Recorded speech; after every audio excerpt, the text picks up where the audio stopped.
Good afternoon and welcome to our panelists and the audience for what is MIGA's first event at COP28. My name is Ethiopius Safara. I'm Vice President and Chief Risk, Legal, and Sustainability Officer at MIGA. And we're here today to discuss mobilization of adaptation finance through national and regional development banks. Climate change affects many areas of life, and by now we can all agree that our economies and society as a whole need to become more resilient to climate impacts. The alternative is to have even more people pushed into poverty, up to 132 million, according to the World Bank estimates. Investments in climate adaptation are critical to make human, economic, and environmental systems less vulnerable to the impacts of climate change. However, the current adaptation finance gap is immense and is widening. According to the latest UNEP Adaptation Gap Report, the current adaptation finance gap is somewhere between 194 and 366 billion per year. Private sector investment in climate adaptation faces many barriers, including uncertainty about the climate change impacts, limited pipelines of bankable climate adaptation projects, and regulatory, political, and institutional fragmentation. Regional and development banks, many of which MIGA supports, are in a unique position to help address these barriers. They have extensive knowledge of local markets, close relationships with government partners, and an understanding of the localized climate finance gaps and opportunities. So let's hear directly from the leaders of these banks who are here with us today on how they see their role in scaling up adaptation finance to boost climate resilience of the economies and people they support. I'm delighted to introduce our esteemed panel. Ms. Benedicta Abozi, who is the Chief Financial Officer of the Botswana Development Corporation. Welcome. Thank you. Mr. Serge Ekiwe, who is President of La Banque Ouest Africaine de Développement. Welcome, Serge. Mr. Javier Diaz Fajardo, President of Bancoldex. Welcome, Javier. And Ms. Mariana Prado, who's Executive Vice President of Fomplata. Thank you for joining us today. Thank you. So, I'll start off and dive right in with the first question, which I'm going to direct to you, Javier. In Bancoldex's role as lender to other financial intermediaries, how do you build the business case for investments with adaptation and resilience components? Thank you, Ethiopius. Greetings to my fellow co-panelists. Greetings to the audience. It's a true honor to be here with you. So let me tell you a little bit about Bancoldex and the way we have interacted with MIGA and get to your question. So first of all, Bancoldex is a state-owned bank, and our mission is to support micro, small, and medium enterprises. We have been around for a little bit over 30 years. We started more as an export credit agency, but now our role is to support micro, small, and medium enterprises. So in our mandate, we have faced different challenges throughout 3 decades. And we started out working with MIGA during the pandemic, a little bit before the pandemic, but during the pandemic. And I'm very, very glad to say that during this time, 2020, we were able to mobilize initially $400 million with a MIGA guarantee. And I cannot stress enough the catalytic role of MIGA in this regard and the speed at which things got done. So when we typically take many months, maybe even years, to actually structure a transaction of $400 million, it took us 90 days, Ethiopians, to work with MIGA.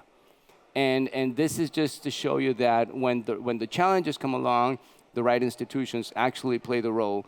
So MIGA was instrumental in getting us that liquidity. And to get to your question, this liquidity was used for special lines of credit that were actually delivered to micro, small, and medium enterprises. So the opportunity to work with MIGA actually enabled us to provide liquidity to companies that would have either gone bankrupt or that would have a very tough time surviving throughout the pandemic. I'll talk about later on the way we did a second transaction with you, but to get to your question, this is what we do with our resources. We actually deliver special lines of credit, which are subsidized sometimes by the national or the regional government, and then we also do direct lending. So we use the money we mobilize with MIGA for both purposes, And at that point, the initial concern was actually to get liquidity out the door. So we weren't concerned back then with actually building a green or a sustainable or adaptable portfolio. This was more of a survival mode. And mind you, the pandemic was that. I think it's a good thing that we tend to forget the bad things, but in this context, I think it's good to remember that it was liquidity more than anything else. But now, on the second transaction, we actually are able to structure a portfolio that emphasizes adaptation, and circular economy is a big deal for us. And you wouldn't imagine circular economy at the microfinance level, but you actually do. So we're working on solar panels for micro and small enterprises. We're working on circular economy initiatives. So I guess to leave it at that point and hear my fellow co-panelists, I would like to emphasize the opportunity of working with MIGA, the agility, and the fact that in the end, we have provided liquidity, and now we provide liquidity with a purpose. So I'll probably round up my answer there. Thank you, Javier, for that. And thanks for the MIGA plug. And I'm curious to hear more about your experience, particularly in working with us to promote adaptation finance. Mariana, I'm going to turn to you. And I understand that Fomplata integrates climate risk screening in its operations. I'd be interested to hear about your experience and lessons learned from implementing this in practice. Has it created more opportunities and more demand for projects with adaptation and resilience components in them? Okay, good afternoon. It's a pleasure to be part of this panel and see some people that I've met in the past. Javier, that we met in FIX in Cartagena. Also, President Ecue, that we also met in Cartagena. And now we're working in this rapprochement between institutions. And also, we would like to approach Ms. Abosi from the Botswana Development Corporation. It's great to be here with you and with the audience. Climate change is a concern shared by all development institutions. Regardless of the region in which they work, these platforms are the ideal space not only to share our experiences, but also to community our commitments and put them into action. In response to Mr. Tafara's question, Fomplata is a development bank that belongs to 5 states, Argentina, Brazil, Bolivia, Uruguay, and Paraguay, and it's about to turn 50 years old. Originally, we were a fund, but 12 years ago, we became a bank. And this exponential change also fostered the opportunity to work on climate change and also gender issues. Fomplata began conversations with other organizations such as MIGA, AFD, European Bank, to provide loan conditions to expand the project portfolio in response to climate actions. In order to raise even more our standards, we approach certain processes, such as the development of our environmental and social risk management guidelines, and also the development of a sustainable debt framework, which resulted in the green and social accounting of our portfolio. There we had a taxonomy and some indicators in climate change, so we can obtain certain resources. For instance, in Japan, we just issued our first green bond, and that was very crucial for our institution. It was our first experience. Then later on, with the European Investment Bank, we became very powerful, well, not powerful, but maybe we developed the tools to use an in-house development framework to have data climate measurement, and this helped our projects to become better and better. In the last 4 years, we developed a green financing line with preferential interest rates that helped projects, especially in Brazil and in Argentina, to promote agricultural agroecology and also climate adaptation approach. Thank you. Thank you, Mariana. So Sergio, I'm going to now turn to you. And maybe you want to share a few thoughts you have on climate risk screening, but also curious to hear from you about opportunities to access and leverage blended finance in the interest of pursuing adaptation finance. Very good. Thank you very much for for your question. Thank you for having me. Thank you for the invitation, and I'm very pleased to be here today, along with my brother from another mother, but still my brother. As you know, we co-chair IDFC platform. So again, it's a real honor to be here. And as you rightly mentioned, we have met already, and we are about to meet and potentially enhance our cooperation. So basically, who we are, what we do, and coming back to your very question. I mean, BOAD is a 50 years old institution. So we've been through a number of challenges, as you can reckon, exogenous shocks over the years, the pandemic naturally, floods, droughts, etc., etc. And we've been very resilient, as a matter of fact. And the main reason is that we are counter-cyclical. We invest when people do not invest. We structurally buy risk when the whole world is risk-off. And as you have rightly mentioned, Javier, we fundamentally believe that in situations of crisis, of shocks, liquidity is king. So that's why we always inject liquidity in the system. And when it comes to your very question, the question of climate adaptation, as you know, Africa in general, but our part of Africa in particular, has been very affected, destabilized in some ways by climate change. You know, destabilization of the world, and I have to say even destabilization of our sub-region, starts with the climate change, the consequences of climate change. And basically, it usually starts with population movement. When you see population moving on, it puts pressure to the rest of the country, to the rest of the population, and this is where destabilization starts. So the question of how to fight financially against climate change and how to mobilize capital to fight against climate change, for us, it's not an option. It's not an option. It's a must-do, it's a must-have. So our institution is, again, counter-cyclical.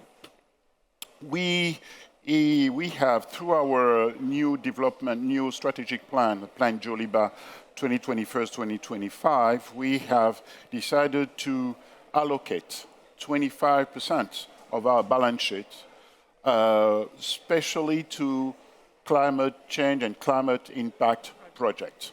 So, which literally means that we today do not consider any other thing but sustainability.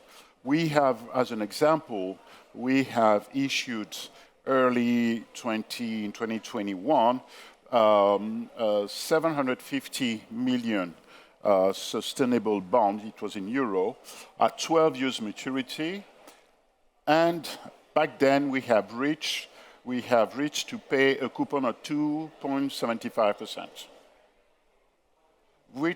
So that was the first transaction, sustainable transaction in Africa, and with a record level of coupon.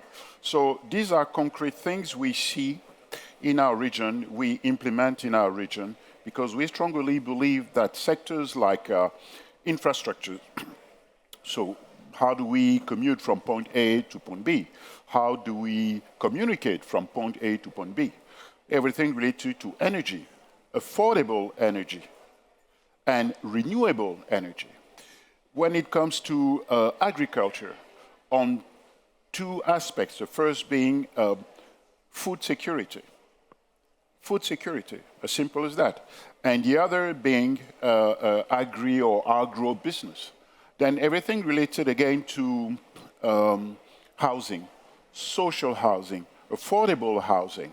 Because again, in our region, the population doubles in every generation, which literally means that in 25 years, we would be as populated as the US. As the US. The US will decrease, and we will continue to increase at a very high pace. And last but surely not the least, everything related to health and education. So climate change for us is a reality. The reality of the market today is that you cannot, or you barely can, fund or raise money on a general purpose. This is over. So every money has to be traceable, has to be fully traceable with, and this is something we have agreed, and I'm happy we're here hosted by the World Bank. It's a discussion we've been having with the president of the World Bank, AJ Banga, on the necessity for us to focus on employment content. We need to put people at work. We definitely need to put people at work. And basically, this is it. So education, health and education, this is what we largely focus on, and we access the market, the capital market, and we work on blending finance also, because one need to understand that everything we do, either for the private sector or for the public sector, it has to be in such a way that it is acceptable, sustainable for the treasury of our shareholders and our clients. Thank you, Serge. Benedicta, it'd be good to hear from you what the priorities are for BDC, but in particular, how you're going about with partners identifying opportunities to make your investments climate resilient. Thank you. Good afternoon, everyone, and it's really an honor and a privilege to be here. Botswana Development Corporation, we are the investment arm of government. Our mandate really is to expand the economy of Botswana out of primary diamond mining. And our priority sectors at the moment are manufacturing, food and fast-moving consumer goods, healthcare, hospitality, really anything that we can come up with or a project that we can develop that will bring the government or the country out of reliance on diamond mining. We have been privileged to partner with MIGA and the African Development Bank in recent years to put in the climate aspect into our projects and to the funding and financing that we do. We are quite at an infancy stage, having only signed with MIGA earlier this year. So we are learning a lot as we go.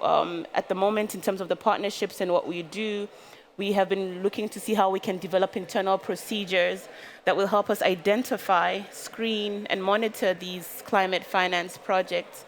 We have also tried to look at our ESMS framework and see how we can boost that to have it more focused on green financing especially.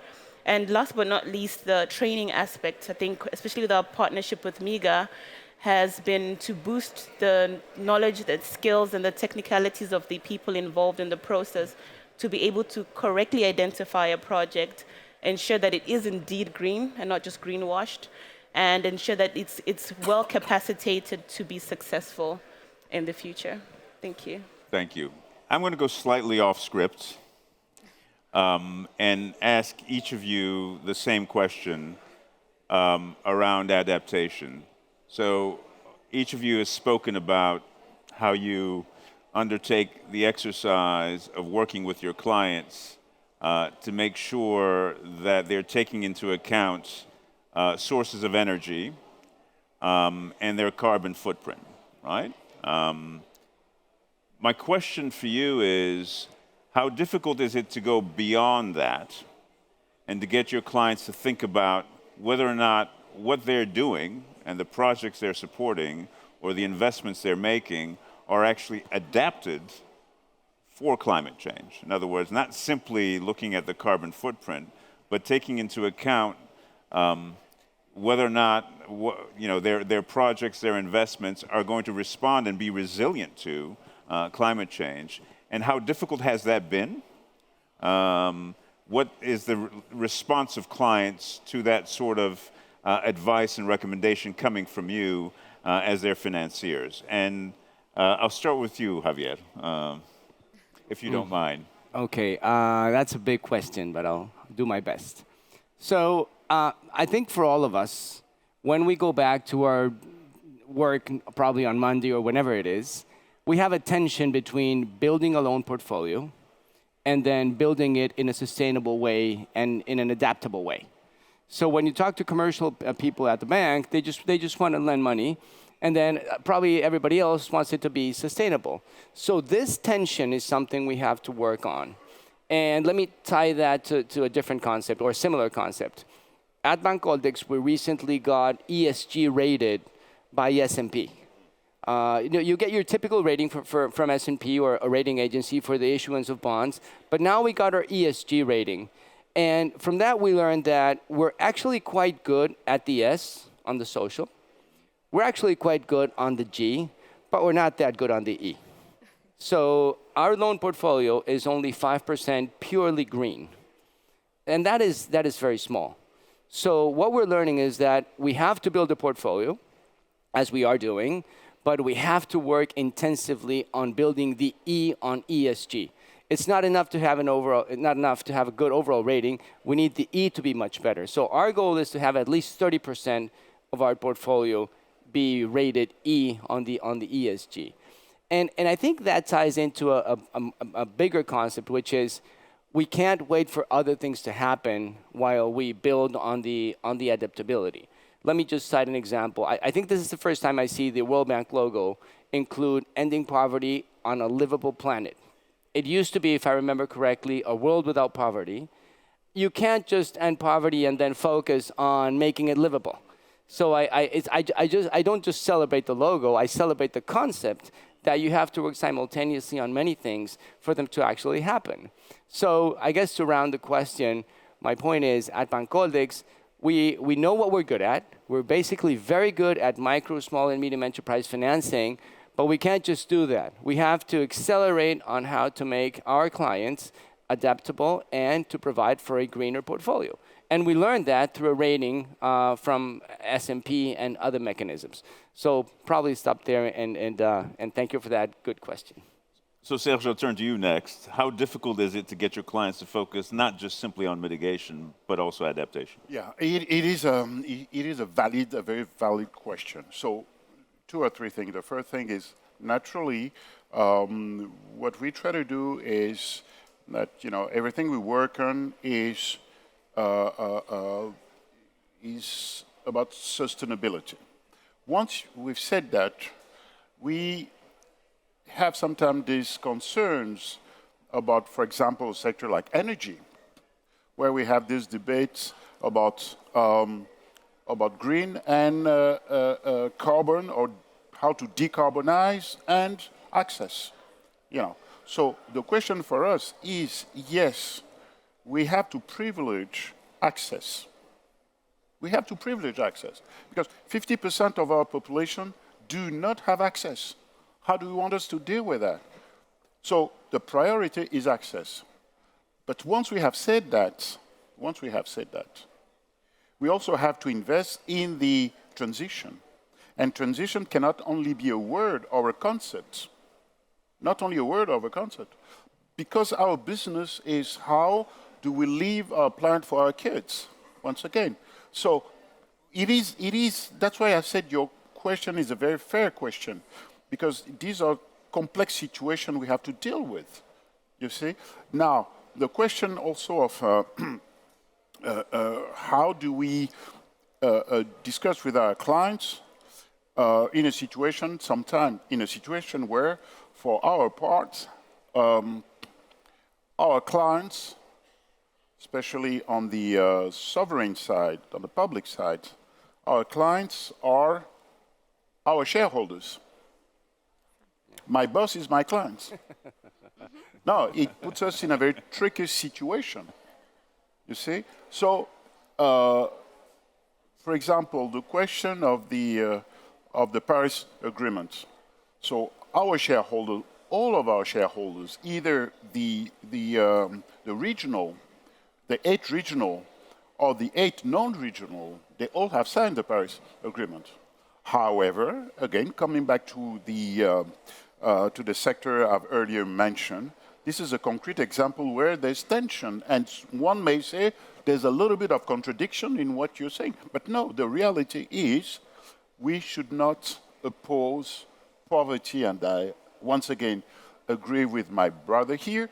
We should not oppose poverty, the fight against poverty, with climate change. We should not oppose that. We should not oppose that.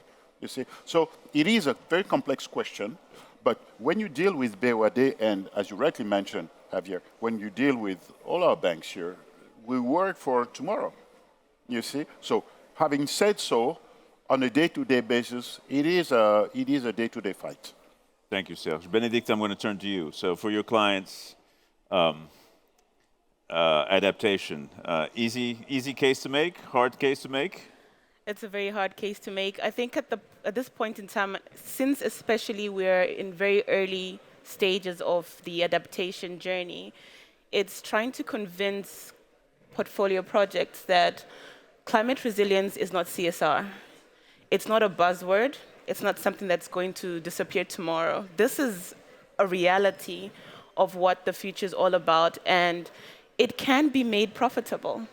It's not just about replacing everything and spending on it just now. They need to see the bigger picture into the project and how the becoming more adaptable or putting in place these adaptability into your project, there's a long-term profitability game to have on it. I think just that education part is where we're grappling with at the moment, because it's for now, it's how do we get this project done and dusted with what we have. And in our region, it's not really so easy to get affordable, climate-adaptable products. So it's the balance between, this is expensive. Yeah. Is it worth it in the long run? So we're still challenged with that, but we're getting there. Thank you, Benedict. And Mariana, your experience with this, the same?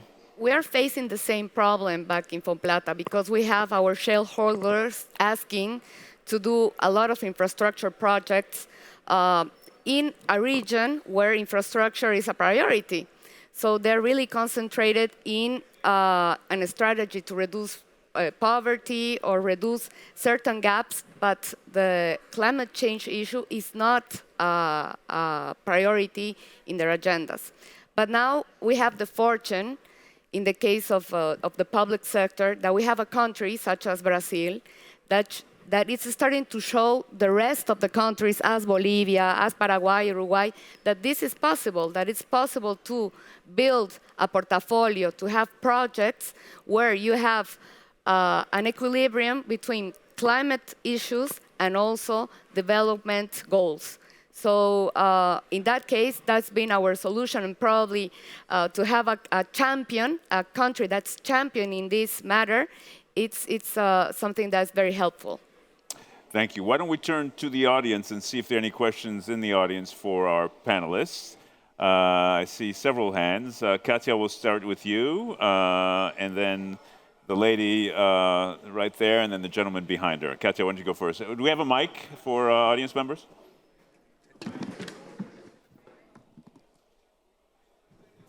Over here, up front.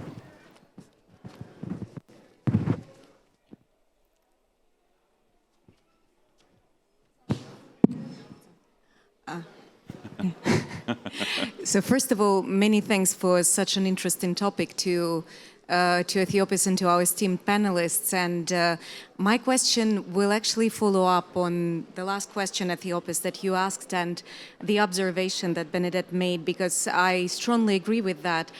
Do you feel that there are, in your respective countries, available frameworks that would actually sort of encourage the risk assessment of climate mitigation and adaptation projects? Because I think the biggest issue that we see is that these projects are typically assessed as high risk or not generating sufficient profit. And because of that, it's very difficult to procure financing for those projects. So that's a question to the panelists and a question to Ethiopians. I'm really interested to understand if MIGA has any strategic vision on how to tackle adaptation with respect to the risk mitigation products that MIGA is offering? Because that's going to be the question for the next century, I guess. Thank you, Katia, for that. Not for the question to the moderator, but Benedicta, why don't we start with you, and then we'll take an answer from each of the panelists on that question, and then turn to actually, why don't we do a number of questions at the same time?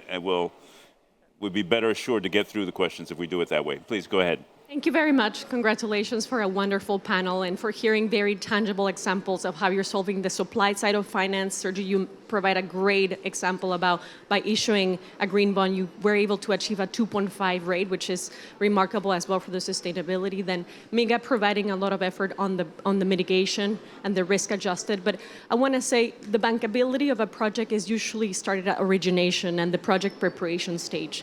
So I would love to hear about the support that you're getting for project preparation, and as well, how can we do better as an MDB system?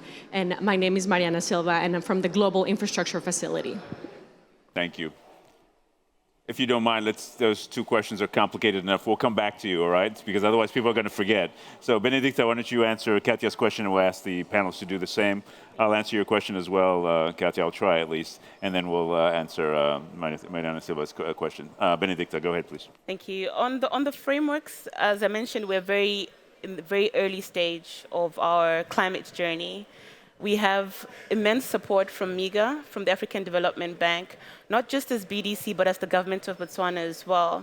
So there have been quite a lot of capacity building, framework development exercises that are ongoing in the country. So we're really relying on these expertise from the external parties to help boost what we know internally to try and get these frameworks out. So hopefully in a few years we'll be where everybody else is in that process. Thank you. Anybody else want to answer that question? Yes, go ahead, please, Javier. Yeah, I think on frameworks, they work very well if you're looking at big projects. So if you take a big infrastructure or a project financing, you're going to have a document that is very, very deep and really tackles all environmental and social issues. It's much harder when you're looking at a loan portfolio across the board, because there it sort of dissipates, and you can't really tell how the impact is being measured and how well it's doing. So I think there's still a lot of improvement when you're looking about MSME portfolios across the board, whereas if you take one big project, it's actually very tangible and you can see it right there in action. Serge or Mariana? No? Okay, and the question on project preparation, maybe Serge, you want to take that one? Yeah, thank you. Well, it is, it's again, a very good question, because when you look at our situation, we have a real difficulty when it comes to structure projects so that they become bankable. An idea, a good idea, doesn't mean by definition a good project. And the move from step one to step two is a very wide move. And I think we've been most of us, I think we got lost in some ways, because I think that we haven't paid enough attention to project preparation. Now, the situation is fundamentally different. However, let me give you a concrete example again. We have just set up a fund for a climate fund. It's a climate fund project preparation. We will disclose it or officialize it tomorrow or the day after with the subsidy of the Republic of France, because we have understood that either from the public sector or the private sector, and it's even more complicated for the private sector, we need that. However, the thing you have rightly mentioned, and I want to emphasize on this, is the question of origination. I come from an investment bank. So origination is a natural act. It's a natural practice. But when you step into a development bank, origination can be understood like, it could be like a slang or even an insult. No, really. Because naturally, I would say that the natural move is from the client/shareholder to the bank. but not the other way around. Origination, it's the opposite movement. From the bank to the ground, on the ground, to originate. Originate means the source. Let's go to the source and do three things, basically. The first thing is, once we have concluded a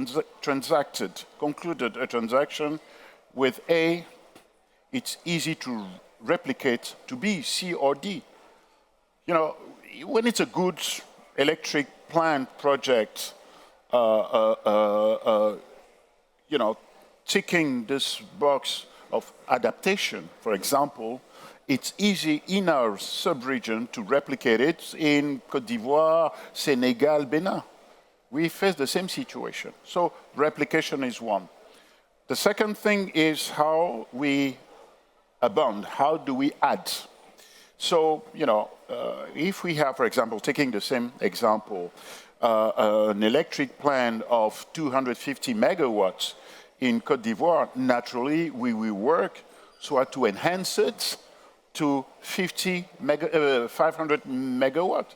And these are concrete examples we are currently working on, all right? And the third thing we do is restructure.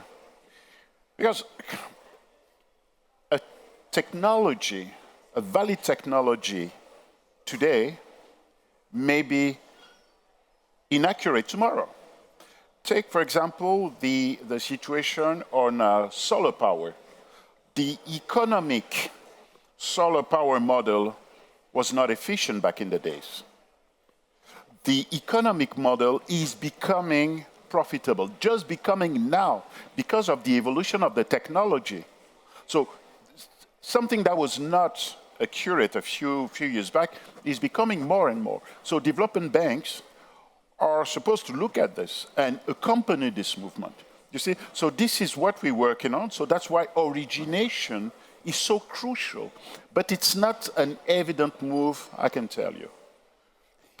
Thank you, Serge. On your question, Katia, the best way we have found to get our clients to think through and agree to adaptation has been a financial one. We basically have worked to demonstrate that in the long run, the profitability of the project is going to be affected adversely unless the project is adapted for climate, right?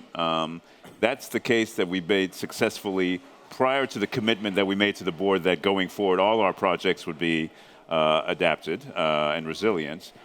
It's really a financial case. As Benedicta said, you frequently and often are able to demonstrate that unless you make this project adapted for climate, in the long run, you're not going to make money, right? And that's been the case that we've made and will continue to make, particularly now that we've made this commitment to make sure that all of our projects going forward are Paris-aligned, both from the standpoint of mitigation as well as adaptation. And then to your question on project preparation, I have to say, we've been running a series of roundtables at MIGA where we're bringing together the public sector, so ministers and officials, together with our clients. And what strikes me is the number of projects, as Serge was saying, there are lots of good ideas out there, tons of projects that they want to have financed with private capital. The problem is the vast majority of them are not bankable.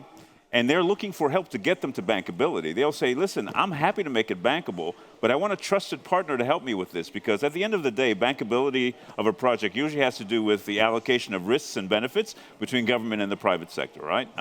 If we can find a way to actually get the vast majority of these prepared in such a way the allocation is correct, there is private capital that will come in. And I think project preparation is one of the keys to actually bringing in more private capital into development. We can talk after this session a little bit more at length. The gentleman in the back, you've waited very patiently, and we have 4 minutes, I understand, before we have to end. So over to you. Thank you so much. Hang on a second. Mariano wants to add something here. Just a small message, probably. I mean, even though it's easier to convince countries to have an agenda through the financial information, I think that the political will is also very necessary. And in our case, when we have a country that leads the example, I think many of the other countries follow as well the path. So it's not only the financial side, but also the political decision to do it. We just can't push countries and governments to follow an agenda that it's absolutely external. I just wanted to add that. Thank you. Absolutely, I agree with that. Yes, the gentleman back there, 3 minutes at this point, I suspect. Go ahead, over to you. My name is Designer Mashakwe from Zimbabwe, FBC Bank. Quite interesting, the conversations here. Trying to understand, I think you sort of took the question from me, but I had also a question for the moderator as well around the opportunities that we are seeing here, how we can be part of this system, and also maybe learn peer-to-peer. We are neighbors with Botswana. If there are opportunities that we could have in terms of embedding ESG issues into the